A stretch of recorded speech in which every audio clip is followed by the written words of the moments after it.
तो आगे क्वेश्चन है कि योगी की दृष्टि से बहिर्मुखी सुख क्या है, अंतर्मुखी सुख का कौन सा है, और आत्मा का आनंद, आत्माराम की स्थिति क्या है? हाँ, ये जो है ये बहुत ही गहरा क्वेश्चन है जी। और ये प्रश्न वेद शास्त्र हर जगह पे ये मतलब इसका बार बार वर्णन सुनते है। हैं हम। हाँ, तो बहिर्मुखी और अंतर्मुखी क्या है? बहिर्मुखी मतलब बाह्य वस्तु, बाह्य विषय, ये सबको भोग करना या इसकी ज्ञान लेना, इसके बारे में जानना या उसको भोग भी करना, तो ये बहिर्मुखी है।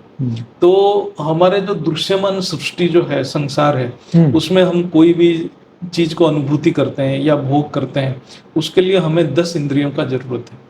ये जो 5 कर्मेंद्रिय, 5 ज्ञानेंद्रिय, इसके द्वारा ही हम उसको भोग करते हैं और उसको तभी भोग कर पाएंगे जब मन उसके साथ जुड़ेगा। बिना मन का भी हम भोग नहीं कर पाएंगे। फिर मन अंतकरण में जाता है और बुद्धि के द्वारा आत्मा, सब भोग आत्मा तक पहुंचता ही है। तो ये जो इसको हम जो बोलते हैं आत्मा, डायरेक्ट तो कोई विषय वस्तु के कांटेक्ट में नहीं आता है, वो अंतकरण के द्वारा, इंद्रियों के द्वारा वो बाहर के वस्तुओं के कांटेक्ट में आता है और उसको भोग करता है। और जितना भी भोग है आत्मा के लिए ही है, इसलिए आत्मा ही करता है, आत्मा ही भोगता है। तो चाहे ये अज्ञान है चाहे ज्ञान है, लेकिन ये सच है। तो इसको हम बोलते हैं बहिर्मुखी सुख। जो इंद्रियों का सुख जो भी है, इंद्रियों का जो भी अनुभूतियां हैं, ये सारे बहिर्मुखी है। तो अंतर्मुखी जो क्या बोलेंगे, जब बाह्य वस्तु से, बाहर से जितना भी वृत्तियां आ रहा है, जो भी अनुभूतियां आ रहा है, उसको नकार देना है, उसको अलग कर देना है।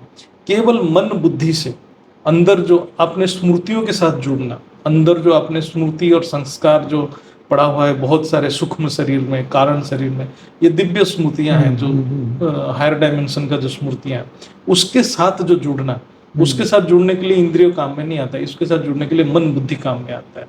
मन बुद्धि भी सूक्ष्म है, जितना सूक्ष्म तत्व है उतना मन बुद्धि भी उतना सूक्ष्म है, क्योंकि मन आकाश तत्व है, बुद्धि महत तत्व है। तो ये उस जो तत्व में जो अनुभूतियां पड़ा है, उसके साथ जब आत्मा जुड़ता है, उसका जो आनंद लेता है, वो अंतर्मुखी का आनंद है और ये बहिर आनंद है। तो अंतर आनंद बहिर्मुखी आनंद से बहुत ज्यादा इसलिए है क्योंकि जो बहिर्मुखी आनंद जो हम ग्रहण करते हैं उसमें लिमिटेशन है, बहुत सीमित है, उसमें चैतन्य शक्ति प्रवाह में बहुत लिमिटेड है, क्योंकि वो ज्यादा जो हमारे इंद्रियां हैं इसमें इतना ज्यादा कैपेसिटी नहीं है वो चैतन्य शक्ति को प्रवाह के लिए। लेकिन जब हम मन बुद्धि में कैपेसिटी बहुत ज्यादा है और जब हम अपने अंदर की जो बहुत सूक्ष्मतम शरीर में जुड़ते हैं, उसमें चैतन्य प्रवाह बहुत ज्यादा होता है, तो उसमें आनंद की अनुभूति ज्यादा है। जहाँ चैतन्यता का ज्यादा है, क्वांटिटी ज्यादा है, वहाँ आनंद भी ज्यादा रहता है। तो इसमें बहुत आनंद मिलता है। और जब बुद्धि से परे चला जाता है, सिर्फ चैतन्य ही चैतन्य है, वो तो इन्फानाइट है, वो आनंद को आकलन करना हमारे बस की बात नहीं है। तो उसको आत्माराम बोलते हैं, आत्मा के आनंद बोलते हैं। वहाँ आनंद के अलावा और कुछ है नहीं, तो इसलिए अद्वैत बोलते हैं। बाकी आनंद में थोड़ा सा तो इतना भी, कितना भी दिव्य स्मृति रहे, वहाँ थोड़ा सा तो 10% या 5% दुख की चांसेस रहता है, लेकिन वहाँ कोई चांस ही नहीं रहता, 0 प्रोबेबिलिटी रहता है। तो केवल आनंद, इसीलिए उसको कैवल्य स्थिति बोलते हैं, क्योंकि प्रकृति का कोई अंश ही नहीं रहता है। तो केवल आत्मा जहाँ रहता है, केवल परम प्रकाश ही जहाँ रहता है, वही है कैवल्य स्थिति, वही परमानंद स्थिति, वही आत्माराम है। तो यही है। और जो अंतर्मुखी जो है वो बहिर्मुखी से अच्छा है, आत्मा के आनंद अंतर्मुखी से भी बहुत अच्छा है। Right.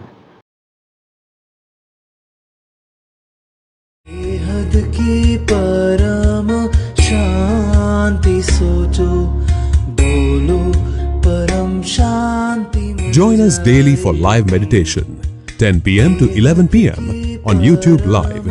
Subscribe now. Website www.paramshanti.org. Email us anand@paramshanti.org. Like, share, subscribe. Join today. बेहद की परम शांति सो